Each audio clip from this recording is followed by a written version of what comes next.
بسم اللہ الرحمن الرحیم۔ کبوتر ایک ایسا خوبصورت اور دلکش پرندہ ہے جو ہر کسی کو اچھا لگتا ہے، اور یہی وجہ ہے کہ یہ پرندہ اکثر گھروں میں پالا جاتا ہے، اور گھروں کے علاوہ اکثر مزاروں پر بھی یہ پرندہ موجود ہوتا ہے۔ کہتے ہیں کہ کبوتر وہ جانور ہے جس کے لیے حضرت نوح علیہ السلام نے امن و سلامتی کی دعا فرمائی تھی، اور یہی وجہ ہے کہ کبوتر انسانی آبادی سے مانوس ہے، اور کوے کو خوف کی بددعا دی تھی۔ یہی وجہ ہے کہ کوہ انسانی آبادی سے ہراساں رہتا ہے، اسی وجہ سے لوگ آج تک اسے منحوس سمجھتے ہیں۔ آج ہم آپ کو یہ بتانے جا رہے ہیں کہ گھر میں کبوتر پالنا کیسا ہے، اور یہ کہ کبوتر کب بددعا دیتا ہے۔ کبوتر پالنے کے بارے میں بات کرنے سے پہلے آپ کے لیے کبوتر کی ایک پرانی کہانی پیش ہے۔ تفاسیر میں ہے کہ حضرت نوح علیہ السلام نے جب کشتی کو جودی پہاڑ پر ٹھہرایا تو آپ نے کشتی کا وہ حصہ کھولا جہاں پرندے رہتے تھے، تو آپ علیہ السلام نے کوے سے فرمایا کہ زمین کو دیکھ کہ اس پر کتنا پانی ہے یا کتنا شہر غرق ہو چکا ہے۔ کوے کو ایک مردار جانور ملا، وہ اسی کو کھانے میں مست ہو گیا اور واپس نہ آیا۔ اسی سے عرب کی ایک کہانی مشہور ہے کہ فلاں تو کوے سے بھی زیادہ دیر لگاتا ہے۔ چنانچہ حضرت نوح علیہ السلام کو خشک اور سخت زمین کی ضرورت تھی، اس لیے اس کے دیر کرنے پر کبوتر کو بیچ دیا۔ اسے زمین کا کوئی خطہ بھی نظر نہ آیا، اس لیے زیتون کا پتہ لے کر حاضر ہو گیا۔ اس سے حضرت نوح علیہ السلام نے اندازہ لگایا کہ پانی کم ہے، جس سے درخت ظاہر ہو گئے ہیں لیکن زیر آب ہے۔ چند دن ٹھہر کر پھر اسی کبوتر کو بھیجا تو زمین کی کیچڑ میں اس کے پاؤں پھر گئے۔ واپس آیا تو حضرت نوح علیہ السلام نے اسے دیکھ کر اندازہ لگایا کہ اب پانی زمین میں جذب ہو گیا ہے، لیکن زمین خشک نہیں ہوئی۔ حضرت نوح علیہ السلام کبوتر کی اس کارروائی سے بہت خوش ہوئے اور اس کے گلے میں سبز توق پہنایا۔ آج وہی توق کبوتر کی اس خوش بختی کی خبر دیتا ہے، اور ساتھ ہی حضرت نوح علیہ السلام نے کبوتر کے لیے امن و سلامتی کی دعا فرمائی۔ یہی وجہ ہے کہ کبوتر انسانی آبادی سے مانوس ہے، اور کوے کو خوف کی بددعا دی۔ یہی وجہ ہے کہ کوہ انسانی آبادی سے ہراساں رہتا ہے، اسی وجہ سے لوگ آج تک اسے منحوس سمجھتے ہیں۔ یہ تھی کبوتر کی کہانی جس نے حضرت نوح علیہ السلام کی بات مانی اور ان کے لیے خبر لانے کا کام کیا۔ فقہا کے نزدیک گھروں میں شوقیہ پرندے رکھنا اور پالنا جائز و مباح ہے، بشرطے کہ ان کی غذا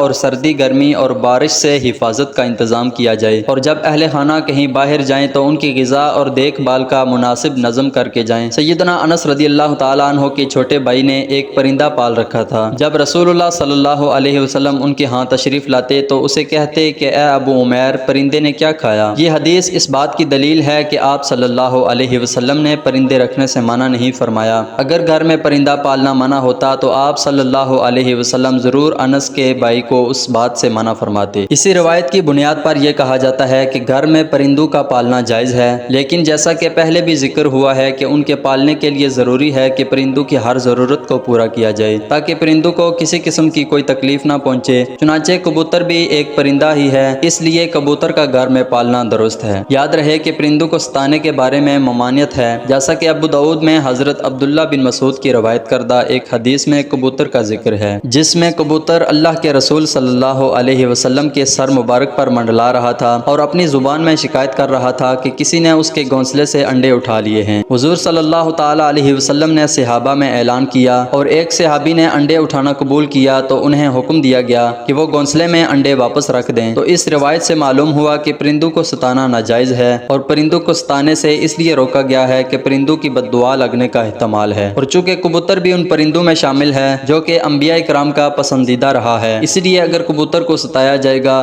تو کبوتر بھی بددعا دے سکتا ہے، لہٰذا کبوتر کو ستانے سے اجتناب کرنا چاہیے۔ کبوتر کے حوالے سے آپ کو بتاتے ہیں کہ اسلامی تعلیمات اس کے بارے میں کیا کہتی ہے۔ احادیث میں ہے کہ گھریلو کبوتر خدا کو بہت یاد کرتے ہیں، گھر والوں کو دوست رکھتے ہیں اور صاحب خانہ کو دعا دیتے ہیں کہ اللہ تمہیں برکت دے۔ کسی شخص نے رسول اللہ صلی اللہ علیہ وسلم سے تنہائی کی شکایت کی تو حضور صلی اللہ علیہ وسلم نے فرمایا کہ ایک جوڑا کبوتر کا پال لے۔ جعفر رحمۃ اللہ علیہ فرماتے ہیں کہ کبوتر پیغمبروں کے پرندوں میں سے ہے۔ کبوتر گھر میں رکھو چونکہ حضرت نوح علیہ السلام نے اس کو پسند کیا ہے اور دعا دی ہے۔ کسی پرندے پر اتنا پیار نہیں آتا جتنا کبوتر پر آتا ہے۔ آپ نے فرمایا کہ جس گھر میں کبوتر ہوں اس گھر کے رہنے والے جنوں کی آفتوں سے محفوظ رہیں گے، کیونکہ جنوں کے بچے گھروں میں کھیلتے پھرتے ہیں۔ جس گھر میں کبوتر ہوتے ہیں وہ اس سے مشغول رہتے ہیں اور آدمیوں کی طرف متوجہ نہیں ہوتے۔ اسی طرح ایک اور روایت میں آتا ہے کہ کبوتر کا جو پر جھڑتا ہے وہ شیاطین کی نفرت اور بھاگنے کا سبب ہوتا ہے۔ ان روایات سے یہ بات معلوم ہوئی کہ کبوتر کا گھر میں پالنا موجب برکت ہے، اور جیسا کہ آپ صلی اللہ علیہ وسلم نے صحابی کو گھر میں کبوتر پالنے کا بولا تو اس سے یہ بات معلوم ہوتی ہے کہ کبوتر پالنے میں خیر ہے۔ یاد رہے کہ بعض لوگ شوق سے کبوتر پالتے ہیں، ان کا شوق کبوتر پالنے کی حد تک ہوتا ہے،